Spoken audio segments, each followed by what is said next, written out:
Not sponsored by Windex at all. Do not come at me right now of the way that I'm gonna clean my shoes. But hi! We're gonna talk about the inner security system that we all have. And a part of us, some of us, most of us probably weren't really taught this. And I think creating the knowledge and the language for this will help a lot of you who have anxiety. I'm definitely somebody who suffered a lot from anxiety, especially all of us went through trauma in 2020. But there's a lot of other traumas that happen too. And I don't really like to pull out the T word, the big T, small t, you know, all of that stuff. Like, I don't like to pull that out just to say this is a topic of that. But it's because of our society, you know, we're not really taught these things. And that is why I'm here. I'm here to share what I've learned. I'm here to share what has helped me. So if you want a better relationship to how to handle your anxiety, especially those of you who are parents, because what I'm about to share with you is what I got from playful parenting. Really interesting, right? And very fun. Yeah, follow along if you want to listen more on that. The whole concept of the inner security system that we all have, it has 4 phases. They all start with A. There is alert, alarm, assess, and all clear. And those are the 4 phases, and we can, you know, kind of tie this into like our nervous system and all that stuff. And I will tie into that later, but let me just break down each phase first, and then we can go back into how we can utilize this concept, theory, system to help us better regulate ourselves. Okay, the first one is alert. Alert activates the system at its first hint of danger, right? It activates your nervous system. Alert is when something happens instantaneously. It's like the first taste, smell of danger, sight of danger. It could also come from a memory or image. If you see something that reminds you of a memory, then that danger occurs, right? That sense of danger occurs, and it's not necessarily in the thinking mind. Like, you're not consciously aware that you're doing that. It doesn't have to be a current threat. Another thing I have to say about alert is that it's faster than we can process a thought. It just happens automatically. Okay, that's the first thing, is alert. This feels so dirty right now. Next one we have is alarm. Alarm means that we're activated, right? It's that anxious state. It has all of its thoughts and the physical bodily sensations that we have, that anxious state in our body, right? That is alarm. It activates us to do what we need to do. We either fight, plan, hide, run away. Like, that is the alarm is on when you're anxious. And this is very helpful. This is what we're meant to do. You know, it keeps us safe, it keeps us alive.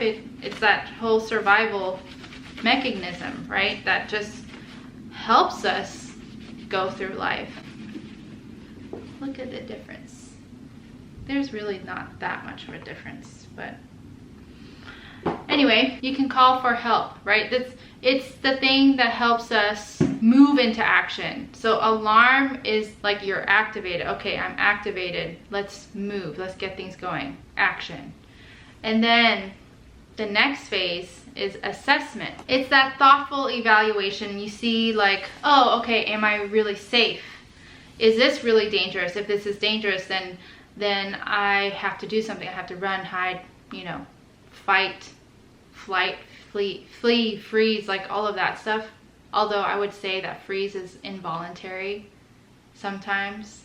I will get back to that later. For thoughtful evaluation of danger and safety, that is the assessment. I will talk more about that one later, but let's go to the last phase, that is all clear.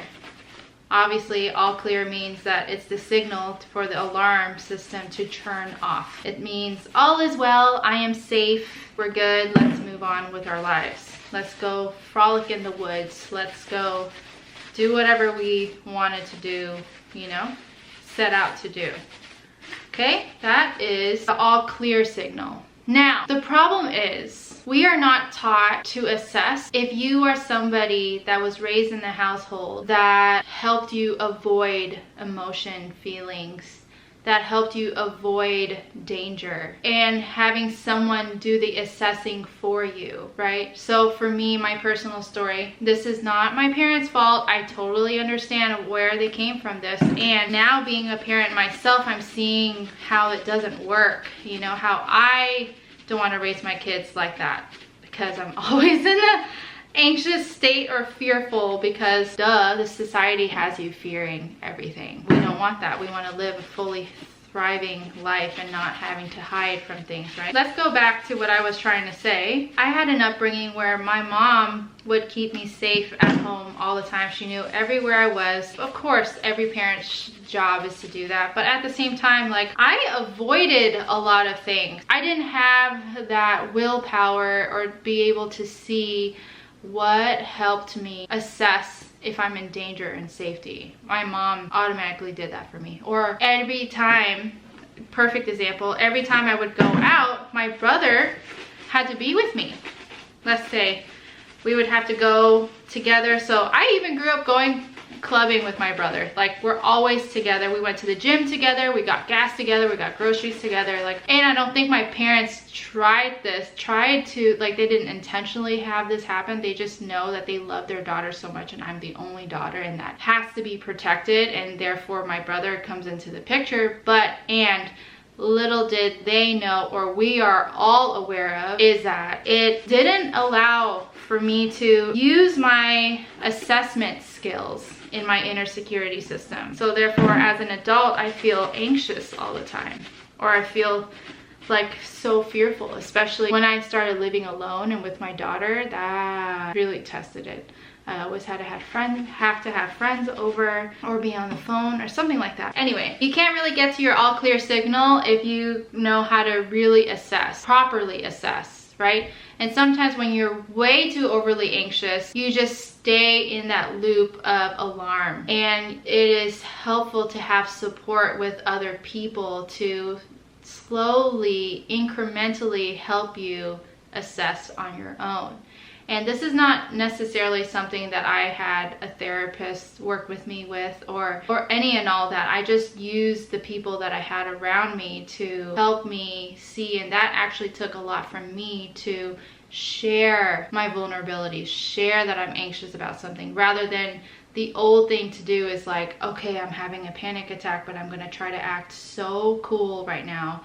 Everything's okay, everything's okay. I'm like trying to regulate my own system, and it just keeps happening like clockwork every day. And so I'm like, that shit sucks. Let's stop doing that. I mean, thank God my boyfriend is so, like, he's so great. He's able to listen and not try to fix it, you know, and help me work through my assessing skills. Someone that I could be vulnerable with and know that they won't judge me for needing this practice and all of that stuff. One of the things that could help you get into a space of safety and be able to assess for yourself and not be in that high alert is the work that you have to do is be slow. You have to slow it down, and slowing down is the key for transforming this insecurity, this inner security system within your nervous system and within your psyche, the body and mind, to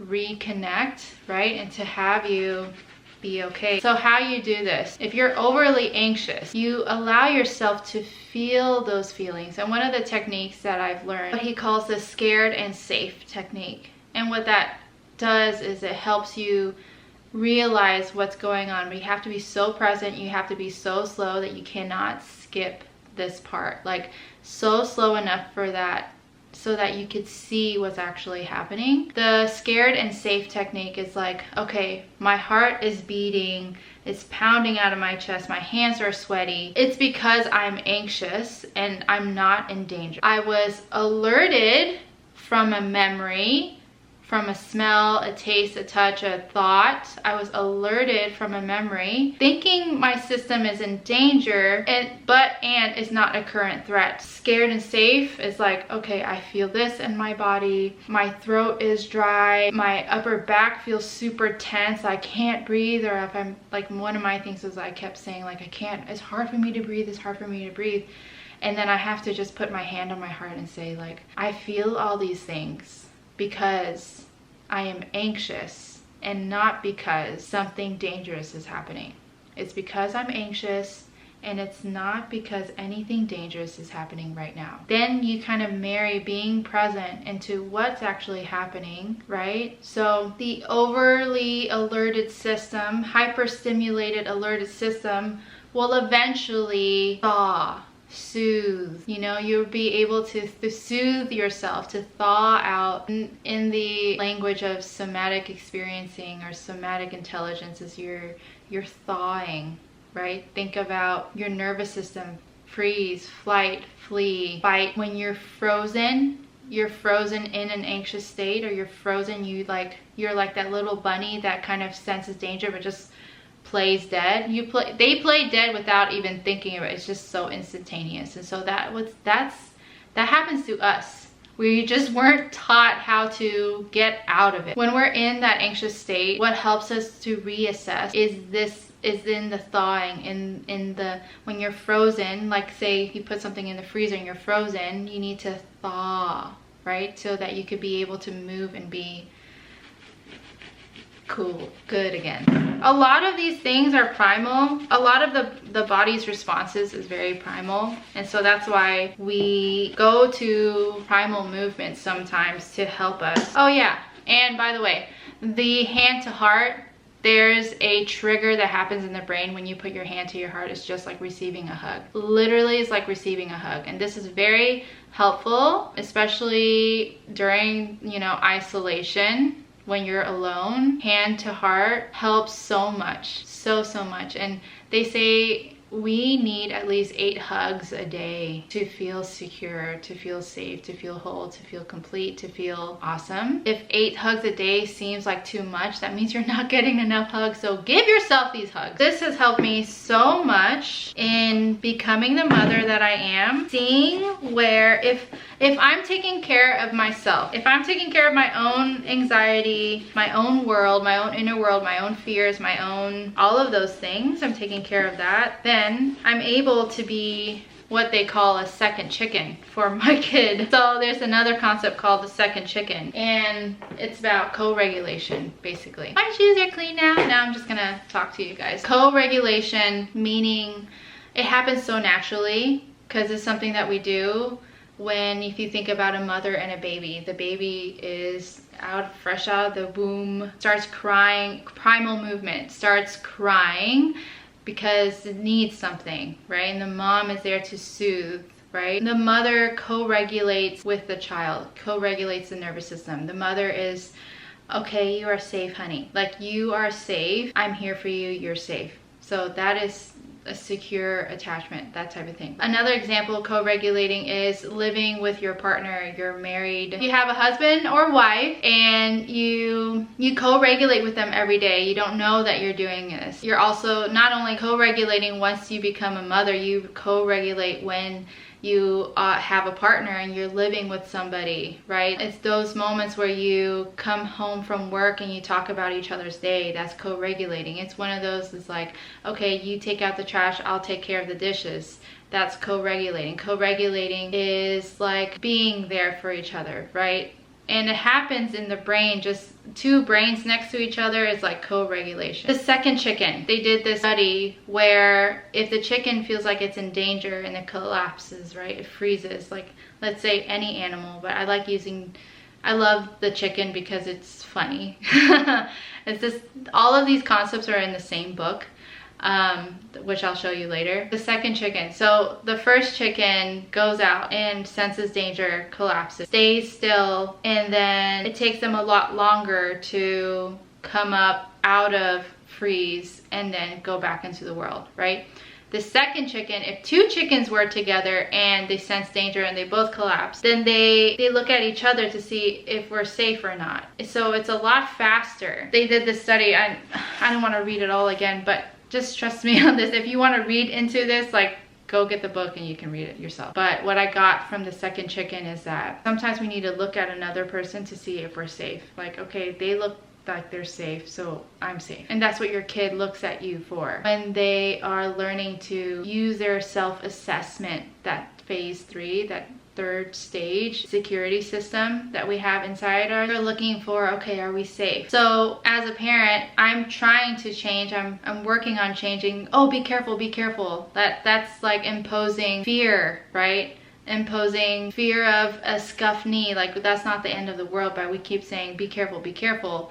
I definitely do that all the time. I'm working my best to not do that. What I'm gonna reframe it with is, do you feel safe? Do you feel safe? So that she can always come from that, you know, rather than, oh, I need to be careful, I need to be cautious, and then end up just living a half life. Like, not a half life, but living like not a full thriving life, living out of fear. You know, we don't want that anymore. I'm not for that anymore. I'm tired of it.